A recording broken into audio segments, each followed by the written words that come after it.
It was in the early hours of September 1st, 1939, that the Second World War broke out. And in that catastrophe, aviation, by now 30 years old, was to become, sadly enough, the staunch ally of death. Flying techniques had progressed to a point where the air arm was often to prove a deciding factor, and behind those battling squadrons lay all the experience that had previously been gained by civil aviation.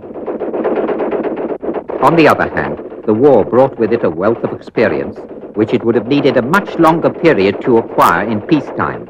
And this was to the great benefit of aviation, which was now able to apply new techniques to the advantage of the civil sector.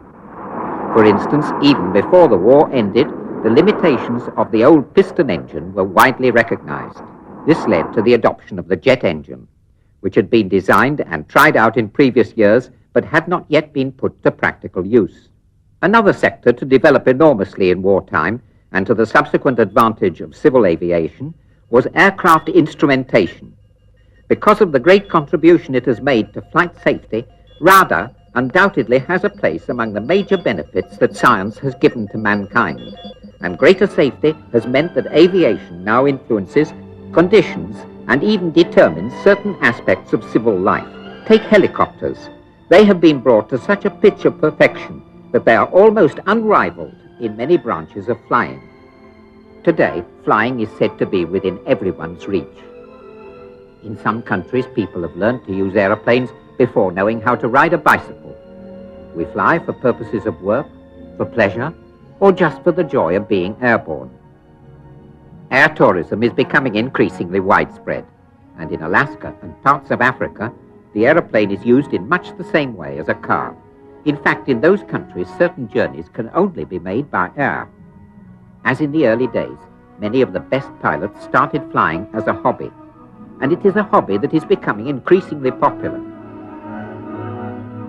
With modern technology what it is, there is no limit to the imagination where flying is concerned.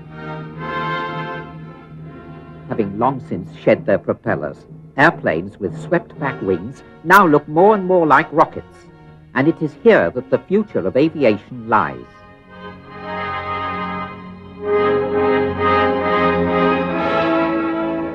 The race to be first in the field, to do better than last time round, goes on unchecked. New planes of vast size transport their passengers and freight at speeds that no one dreamed of until a few years ago. This has made it possible to reduce the cost of air travel, to give, as it were, a new dimension to our way of life.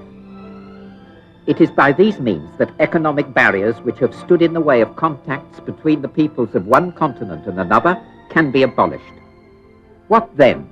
Commercial missiles? Giant rockets taking hundreds of passengers to any part of the world in a matter of minutes?